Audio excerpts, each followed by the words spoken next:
Hi, I'm Spencer Christian. On this episode of Tracks Ahead, we'll visit a huge high rail layout in our nation's capital. We'll talk with John Bromley, a railroader and artist, and we'll check out the 15-inch gauge trains at the Whiskey River Railroad. But first, one of the last major railroads ever built was the Trans-Australian Railroad. Let's take a trip across a continent on the Indian Pacific.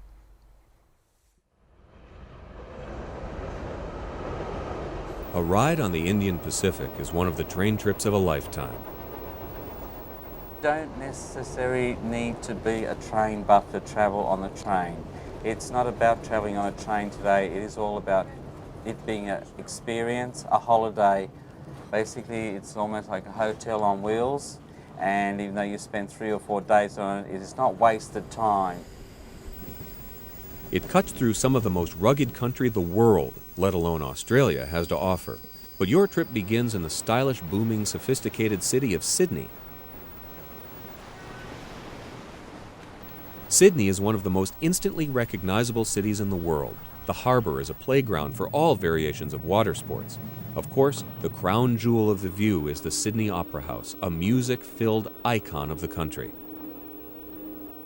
It's a city that manages a balance of modern and classic, with a point of departure like this old train station. It looks, frankly, the way a train station should look. This cavernous beauty is the spot where you step aboard the sleek Indian Pacific. After pulling swiftly from the station, it doesn't take long to notice a sharp change from metropolitan scenery to the lush countryside of the Blue Mountains.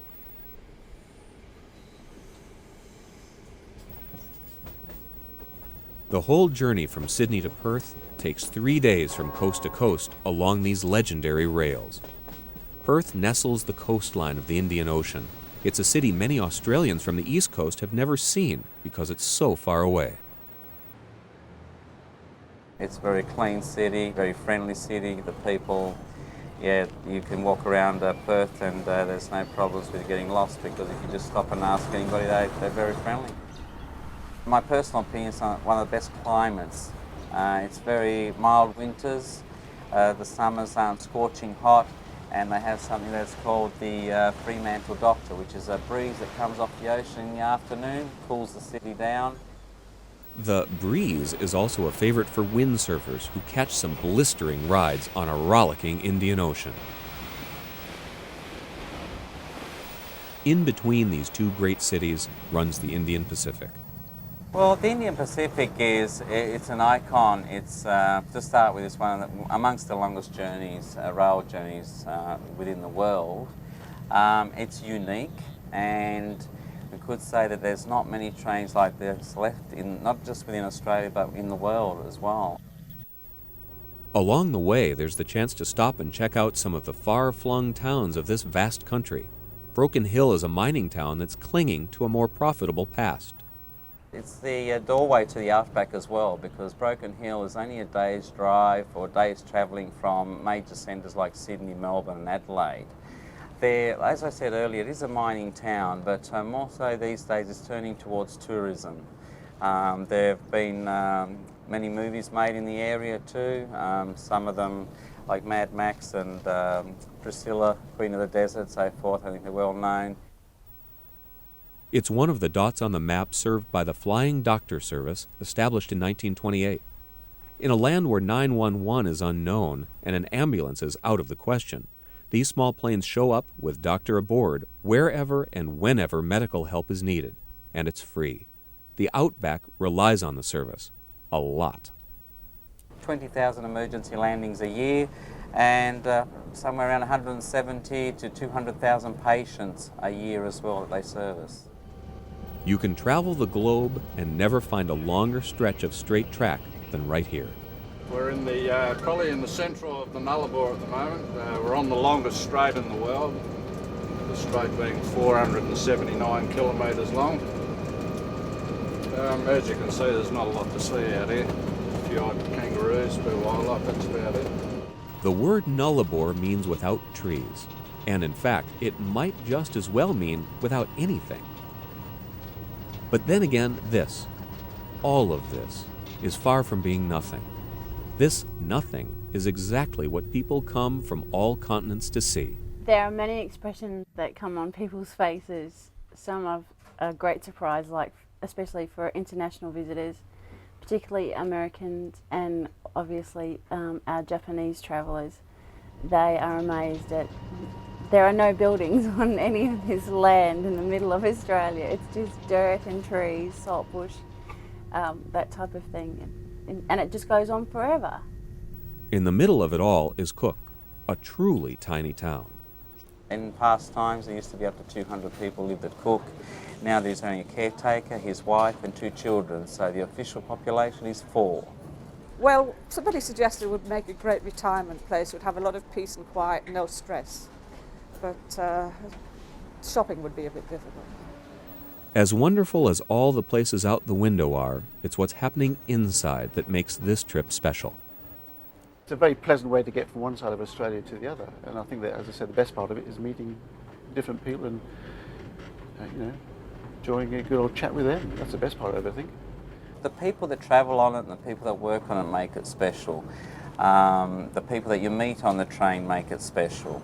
As a train, it's like I said, it is unique, but I think the experience of what you see, hear, and people you meet on the journey makes it special.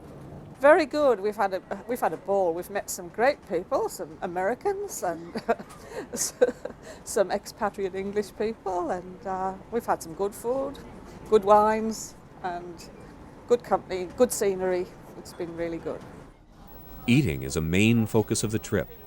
The food is excellent and creative. It's all fresh. All the food is prepared on board the train. We have qualified chefs in our restaurant. The raw product is brought onto the train and they prepare the meals from scratch. As you would have noticed last night yourself, we have quite an extensive menu, an extensive wine list as well. So it is fine dining in the middle of the outback, basically. All the meals are prepared in this small galley. Breakfast, lunch, and dinner overlap in this compact area where the action never really stops. We have some signature dishes on the train, one of them being the kangaroo. Did you have an opportunity to try that? Many people tend to sit back a little bit when they first read the menu, but it's something to experience for your taste buds, something different, and many people do try it for the first time and tend to enjoy it. The wonderful food is just another element that makes this journey so memorable. It's the kind of expedition that has a way of getting under your skin. After a night asleep in your cabin, or perhaps your comfy coach seat, you settle into the trip. You roll with the rocking rhythm of the rails and enjoy a grand style of travel. You forget that you have just come on a train to travel. It's not about that anymore. It's about gaining experiences, something that you'll remember forever and probably pass on to your children or friends or so forth. And we have many travellers that come back many times and ask them why, and they will just say, well, have a look for yourself. A memory that will be everlasting so that they can pass on to their family and friends and let them know how good it is to travel on the Indian Pacific. I joined the job to stay 12 months. It's 21 years, as I said now, and I ask myself sometimes, has it been that long?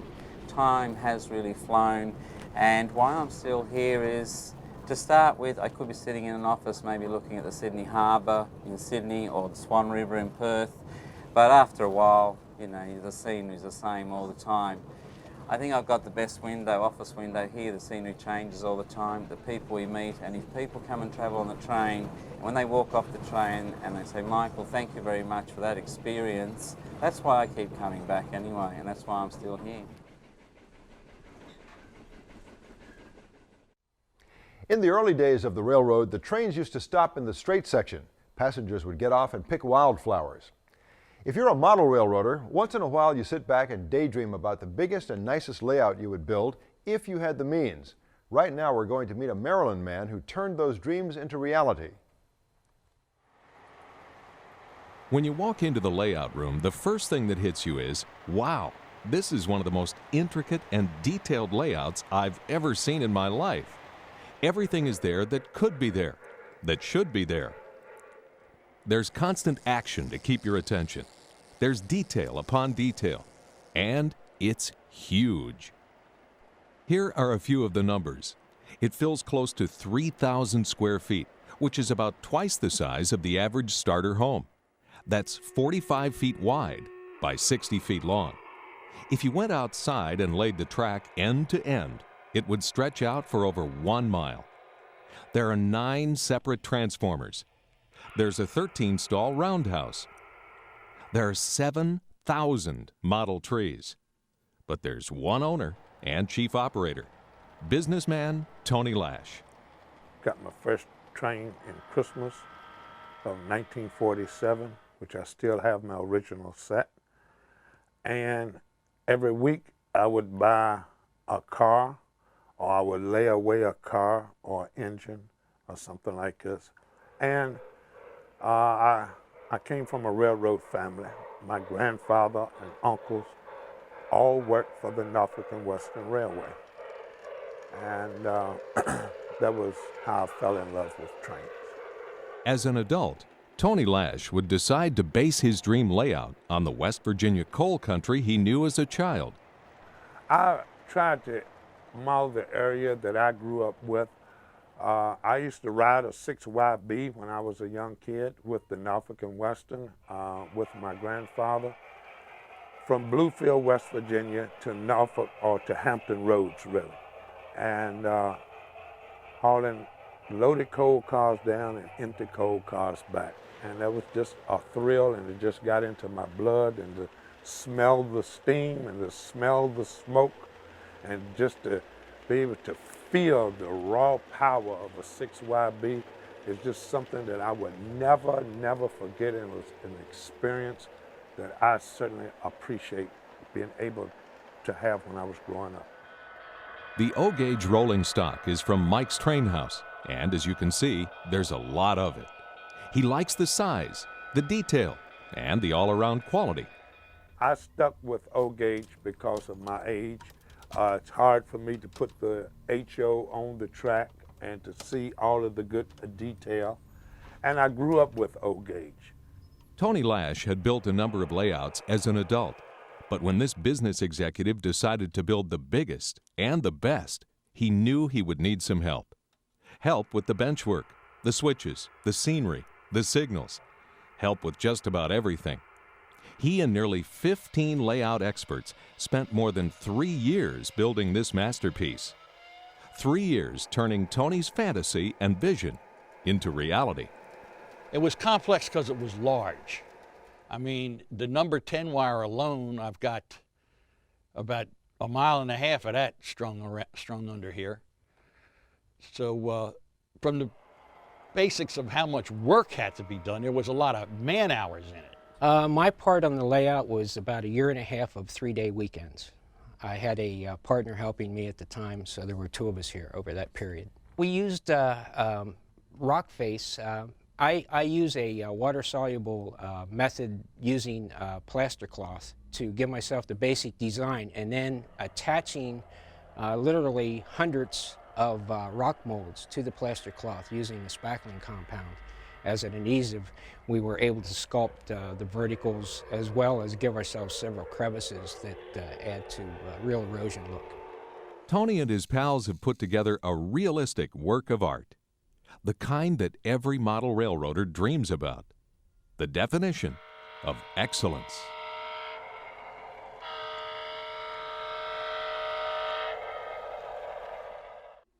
Okay, are you ready for this? Tony Lash is actually thinking about putting an addition onto that building so he can make the layout even bigger and better. The eyes of an artist see trains in a romantic light. John Bromley has made trains his life, both on the canvas and off. Some of you might think this man has the perfect life, and perhaps you're right. Sometimes the dream of trains takes the shape of a basement layout. Sometimes it can take over your whole house. And every once in a while, the dream of trains explodes and becomes something big enough to call an amusement park.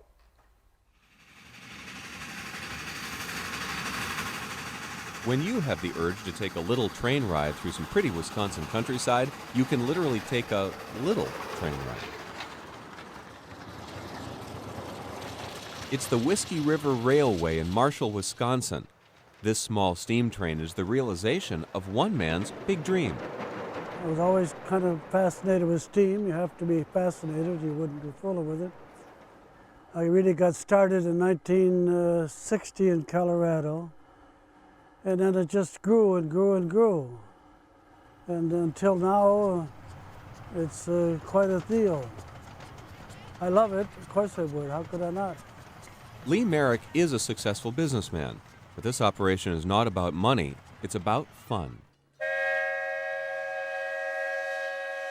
Well, you see people coming, that's the thrill for me. People come and says, you're from Nebraska? Here's a guy just come up there from Illinois. I'm from Illinois. I call that home. I was born in New York, but I was raised in Illinois. And to see people come from someplace that I know and came here to look at this stuff, that's my thrill. That's the biggest thrill I get out of it. The line follows 2.5 miles of 16-gauge track. Along the way, you'll find animals here and there, and also 2 depots, 3 grade crossings, a 150-foot tunnel, and a 4-stall roundhouse. But Merrick says he wasn't following any blueprints.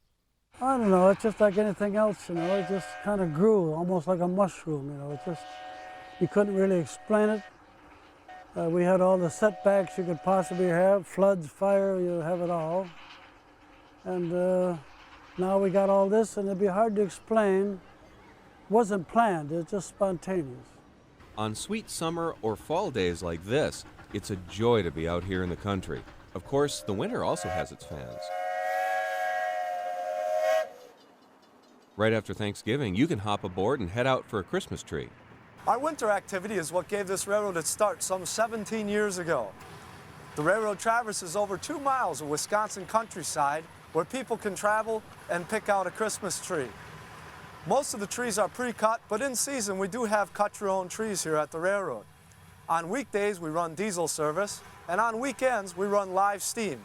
Some weekends we run up to 3 trains that'll take people like a bus service out to pick out their Christmas tree. Darrell Klumpmaker is part of this dream of trains too. He's the guy who keeps these trains running. Well, I've loved trains, park-sized trains, since I was a kid, of course, riding trains at amusement parks. Especially there's one called Saltzer's Kittyland in Indiana, and also the Sandley trains at Milwaukee County Zoo and up in the Wisconsin Dells, and was very much inspired by them, and used to play with the little HO train and pretend it was a park-sized train. Figured someday I was going to build one, and that's pretty much what brought me here. The place is a kind of museum of classic park trains. Everywhere you look, there's something special. This locomotive that I'm sitting by here, which we faithfully call a little engine that could, it's a small little Atlantic, but it was built in '69 by a gentleman by the name of Norman Gracie, and it ran at the Sanford Zoo in Florida. It was the first steam engine to be at this railroad here, and commonly a lot of these small railroads are 15-inch gauge, and this particular locomotive in that railroad there was 16-inch gauge, and that's what formed our railroad to be a 16-inch gauge railroad here in Marshall rather than the typical 15-inch gauge you see a lot of hobbyists building. The Oakland Acorn is the locomotive behind this locomotive. That locomotive was originally built, started in 1949 by George Reddington and with the help of Robert Blecka. And they built that locomotive and started a concession operation in Oakland Park.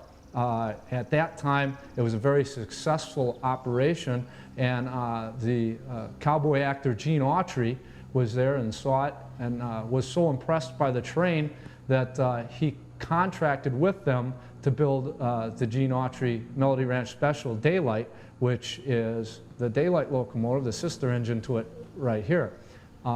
Incidentally, the Oakland Acorn started out looking identical to the Daylight. They are the exact same engine. It'll give you an example of how dress can change the way a locomotive looks. They are identical in every way except for a couple of small things with them. Lee Merrick's dream started out with trains, but now it also includes an amusement park. There is always something new on the horizon here at Little America. Lee Merrick says he just can't seem to stop adding to his living dreams. But there is no plan. He says things just sort of happen and grow. No matter what comes next, you'll always be able to take a little train ride through some lovely Wisconsin scenery here at Little America.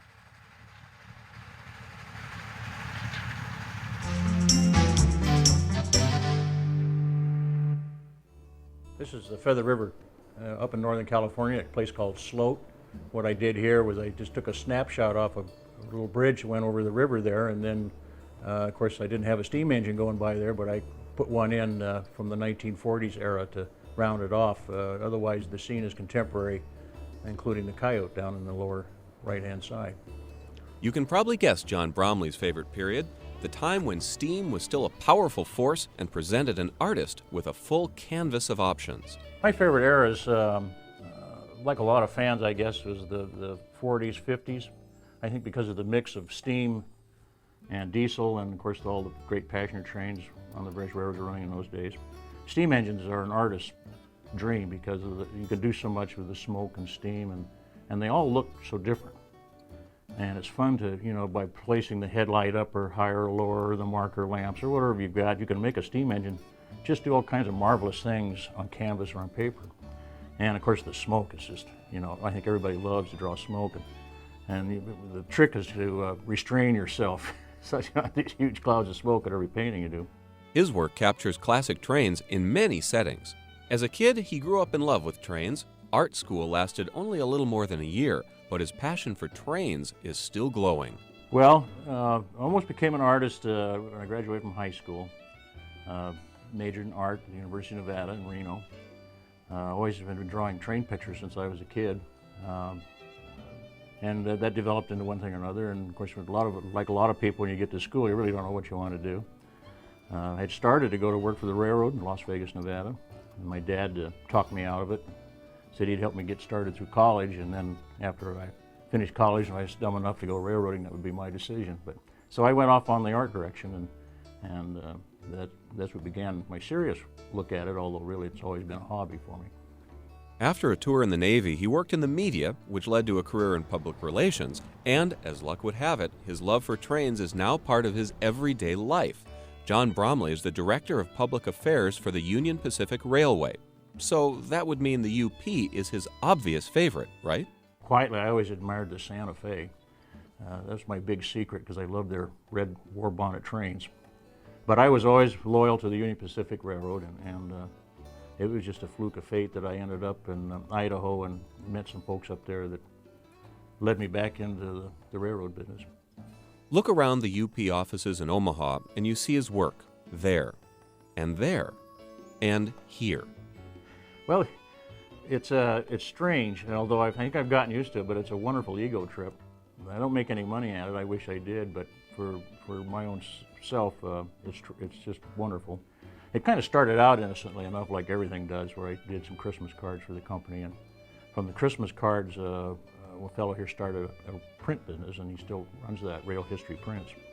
And that's kind of expanded my exposure where they sell overseas, and now we have my prints are all over this building. They're in many of our office buildings all over the system. Everywhere I go, I get off a train in Los Angeles and I walk in the building and there's one of my pictures. And the other thing it does is I meet people out on the system. They say, "Oh, you're John Bromley, and I've got one of your paintings." Or people, you know, call them up and ask them about how our fuel oil prices are doing. The guy said, "I just bought your latest print," and that's kind of it's fun for me. For someone who grew up in love with trains, it just doesn't get much better. John admits that it really is satisfying to look around the Union Pacific offices and see his artwork on the walls. Thanks for being with us, and please join us next time for more Tracks Ahead.